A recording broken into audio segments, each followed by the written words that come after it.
3 वर्ष में अगर 41,000 बहाली हुई है तो उसमें छाती पीटने वाली कौन सी बात होगी? आज देखा जाए तो माननीय मंत्री जी के द्वारा जिसको नियुक्ति पत्र दे दिया गया है उसको फिर से बुलाकर गाजी मैदान में नियुक्ति पत्र दिया जा रहा है। हम तो कहते हैं कि बिहार के जनताओं से और बिहार के सारे युवाओं से कि जो एक बार रिटायरमेंट होने वाले हैं उनको भी एक बार नियुक्ति पत्र करके ज्वाइनिंग करा दीजिए गाजी मैदान में, और बिहार के 11 करोड़ जनसंख्या में आप जाकर ढोल पीटिए और कहिए कि हमने रोजगार दिया। क्या इस तरह से चलती है बिहार की अर्थव्यवस्था? क्या इस तरह से चलती है बिहार की जीडीपी? क्या इस तरह से चलती है बिहार के एनएसएसओ? क्या इस तरह से चलती है बिहार के ईडीआई? क्या इस तरह से चलती है बिहार के एनएनपी? क्या इस तरह से चलती है बिहार का पीसीआई?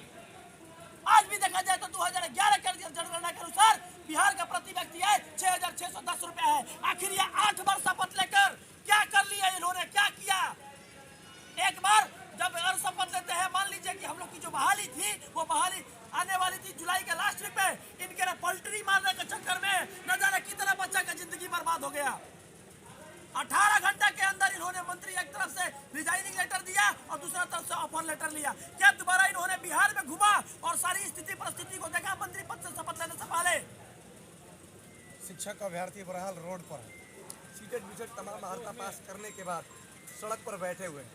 शिक्षा मंत्री जी और माननीय मुख्यमंत्री जी, माननीय उप मुख्यमंत्री जी आपसे गुहार लगा रहे हैं। इन्होंने स्वर का मुंडन भी कराया, कारण ये था कि आपको 100 विवेक जितना जल्द खुले रोड से वोट पर शिक्षक अभ्यर्थी जाए, लेकिन नहीं, आपको तो कुछ और चाहिए। इसलिए बता दिया जाता है कि अनशन पर बैठ रहे हैं और तब तक बैठे रहेंगे जब तक कि 7वें चरण प्राथमिक विज्ञापन की बहाली के लिए नोटिफिकेशन नहीं आ जाएगा। और जब ये पलटी मारते हैं तो सपोज कीजिए एक रास्ता है, एक स्ट्रेट लाइन है, बीच में ऑरिजिन होता है जहाँ पर 0 से स्टार्ट होता है, राइट में पॉजिटिव, लेफ्ट में निगेटिव।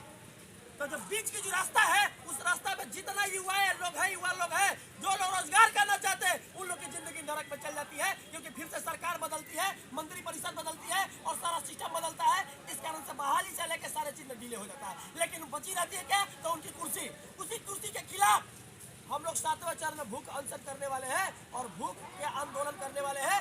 आपको नोटिफिकेशन देना होगा नीतीश कुमार, और नहीं तो कहिए आपके 243 विधायक से हम सामना सामनी बात कर तैयार है, आकर मुझसे कर ले, मोटिवेट बात कर ले, वार्ता कर ले। और अपना प्रचंड प्रवक्ता अगर कोई भी है, प्रचंड प्रवक्ता पांचों किसी से आकर बात कर ले, हम तैयार है बात करने के लिए। किसी भी मुद्दा का, चाहे वो रोजगार की मुद्दा हो, चाहे वो शिक्षा की मुद्दा हो और चाहे वो स्वास्थ्य की मुद्दा हो, इसी पर बात करना होगी आपको।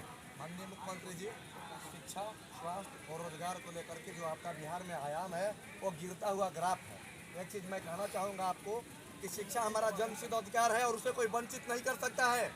बाबा साहब अम्बेडकर ने जो संविधान में अपने रचना की, उस संविधान को शपथ के अनुसार हम आपको बता दें कि शिक्षक अभ्यर्थी आज सड़क पर है। शिक्षक वो निर्माता होता है, राष्ट्र का निर्माता होता है, किसी चीज़ का स्तंभ होता है, और स्तंभ भी कमजोर हो गया, अपराधी के विकास कहाँ से कीजिए। माननीय मुख्यमंत्री जी, आपसे कुछ हमारे प्रोजेक्ट सुनना चाहेंगे। आज बिहार की सबसे बड़ी नाकामी, बिहार के देश के आजादी के 75 साल बाद भी तेजस्वी यादव स्वास्थ्य मंत्री है, साथ साथ मंत्री होने के साथ साथ उनके पापा जा रहे हैं अपन इलाज कराने कहा तो सिंगापुर में। कहे जा रहे हैं कि आम आदमी पीएमसी, तुमको पता है कि आरक्षण वाला डॉक्टर हमारे बिहार में बहाल है, एक बार में हमारा बाप जान दे देगा, मर जाएगा वो। अगर उनको औकात रहता तो बिहार के पीएमसीएच में आकर वो अपना इलाज करवाते। वो आंधर हो, इनको हुआ था थोड़ा सा बीमारी आंख में नीतीश कुमार को, तो गए थे दिल्ली इलाज करा ले। उनको भी पता है कि बिहार का जो डॉक्टर है वो आरक्षण वाला है। उसी तरह से हम लोग को आरक्षित बना दिए हैं और हम लोग को बेरोजगार बना दिए हैं और लोड पे लेकर चले हैं। याद रखिए, आपको नोटिफिकेशन देना होगा, और नहीं तो हम लोग आखिरी हद तक जाएंगे। अगर गर्दनी बाग में जान भी देना पड़ेगा तो जान देंगे। लेकिन माननीय मुख्यमंत्री जी, यदि पलटू है तो तेजस्वी सल्टू है, आपस में दोनों मिलकर के पलटू सल्टू और शिक्षा व्यवस्था का चौपट कर रहे हैं। बहरहाल मुख्यमंत्री जी सुन ला, शिक्षक अभ्यर्थी अगर सड़क पे बा तो हरों के सड़क पर ला सकता है। इसलिए आप सभी से रिक्वेस्ट है कि जो भी हमारे प्रदेश के जितने भी शिक्षक अभ्यर्थी है, कहीं ना कहीं आप सभी आग्रही होकर के आप देखिए इस चीज को, देखिए मार्च में 7वें चरण की नियुक्ति की प्रक्रिया होगी शुरू। शिक्षा मंत्री जी कौन थे? विजय कुमार चौधरी जी। जनवरी फरवरी 7वें चरण का शिक्षक नियोजन देख लीजिए। यहाँ देखिए, होली तक छठे चरण की प्रक्रिया समाप्त, अप्रैल के प्रथम सप्ताह में 7वां चरण प्रारंभ। ये मिठाई वाला बाबा बदल गए लेकिन विचार नहीं बदला, और इनका कहना ही था जमीर नहीं और ये कहते थे विजय कुमार चौधरी, हम तो कहते ही है।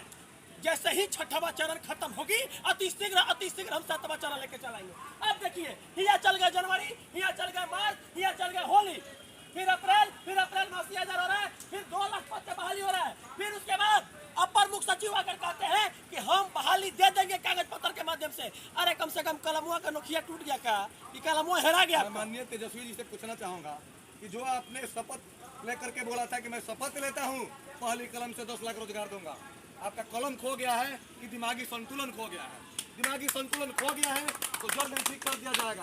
अभी उप मुख्यमंत्री जी गुमान में नहीं रहिए, आप मुख्यमंत्री बनने वाले हैं। अगर अभी आपका वर्चस्व इस प्रकार से दिखाइएगा, घमंड और अकड़ भगवान का प्रसाद होता है, आप भी वहीं चले जाइएगा। इसलिए विनती है आपसे कि जितना जल्दी हमारी हक को दीजिए। साथियों, चलो हमारा जन्मसिद्ध अधिकार है और शिक्षक बनने के लिए तमाम महत्ता धारण कर, यदि हम सड़क पर बैठेंगे तो बिहार के नौनिहाल बच्चे का भविष्य कहा जाएगा। बिहार का नौनिहाल बच्चे जो सरकारी विद्यालय में पढ़ते हैं, कोई नेता मंत्री कोई अधिकारी के बच्चे सरकारी स्कूल में पढ़ता है क्या? क्यों? क्योंकि जानते हैं कि बिहार बदहाल है, शिक्षा के क्षेत्र में सबसे अंतिम पायदान पर है। माननीय मुख्यमंत्री जी, भगवान करे कि आपका किडनी खराब हो जाए। आपको भी बार बार इतना झूठ बोलते रहते हैं, आप जितना झूठ बोलते हैं ना, सजा हम लोगों को मिलती है। तो भगवान इस सजा के सच में तब्दील करे, आपके किडनी पर ही ब्रेक लगा दे ताकि झूठा आश्वासन आप न दे। जागो बिहार चैनल के माध्यम से दिखाना चाहेंगे कि जब छठवां चरण की बहाली आई थी, बोला गया था खत्म हो जाएगा तो अति शीघ्र 7वां चरण दे देंगे।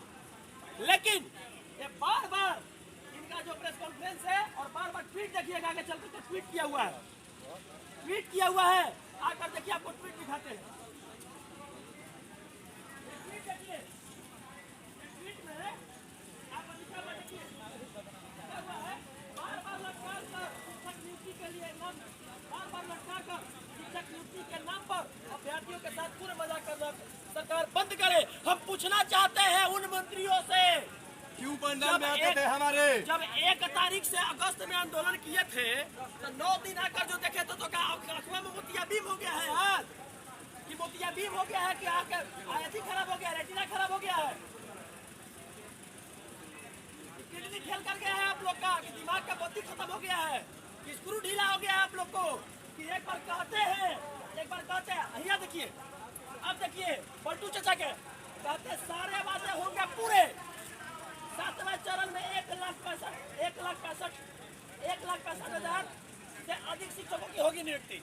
अरे भैया, जब आपको नियुक्ति करनी है तो आप आकर एक चिट्ठी पर तो कीजिए, एक दृष्टि पटल पर तो कीजिए। बिहार की अर्थव्यवस्था, नीतीश कुमार, बिहार की अर्थव्यवस्था जो आपने चौपट किया है, इकोनॉमिक डेवलपमेंट इंडेक्स को खत्म किया है, उस चीज को अगर सुधारना है तो आप चेयर छोड़कर देखो, बिहार में और भी लोग हैं, पुत्रवाद और परिवारवाद की राजनीति से ऊपर उठकर देखो तो बिहार में और भी लोग हैं, स्किल्ड है और पढ़े लिखे हैं, जो बिहार को अर्थव्यवस्था को सुधार सकते हैं और बिहार की अर्थव्यवस्था को ऊपर लेकर जा सकते हैं। क्योंकि बिहार पूरे प्लेनेट पर, बिहार जो है सबसे ज्यादा मेहनती और सबसे ज्यादा कर्मठ लोग यहाँ बसते हैं, और बिहार ही एक ऐसा प्लेनेट है जहाँ पर राजनीति करके लोगों के द्वारा यहाँ के लोगों की मानसिकता को खराब किया जाता है और रोजगार नहीं दिया जाता है, और बिहार के लोग ही सबसे ज्यादा फांसी लगा के मरते हैं। और याद रहे, इसी बिहार के लोग सबसे ज्यादा IAS IPS देते हैं। हम मानते हैं, हम मनाते हैं कि आपके जैसा मंत्री बिहार में नहीं रहे, क्योंकि आप अपने चेयर के लिए सारे लोगों का जिंदगी को बर्बाद कर दिए हैं और अपाहिज हो गए हैं। आप छोड़ दीजिए चेयर को। कौन होता है जी 42 महीना से इंतजार करेगा? एक दिन में 243 विधायक का वोट का गिनती हो जाता है, एक दिन में 534 ब्लॉक का वोट आ जाता है, सारा चीज गिनती हो जाता है। और देखे जाए तो एक दिन में 545 को भी सांसद की गिनती हो जाता है वोट का। भारत का संविधान भी लिखा जाता है 11 महीना 18 दिन में, लेकिन छठवां चरण का है कि लोग को रोजगार देने पड़ेगा, लोग के रोजगार देना पड़ेगा। और उस रोजगार के ऊपर बात करनी है तो आइए अपने कोई पश्चिम के प्रवक्ता को लेकर मैं बात करने हूँ। जानते हैं नीतीश जी, आपके पीछे कुछ दिन पहले आए थे प्रवक्ता के, जो बात किए थे, कहते अभी तो 2.5 महीना मेरा सरकार में नहीं। हम बोले 8 बार नीतीश जी शपथ ले लिया, 2.5 महीना सरकार में हुआ।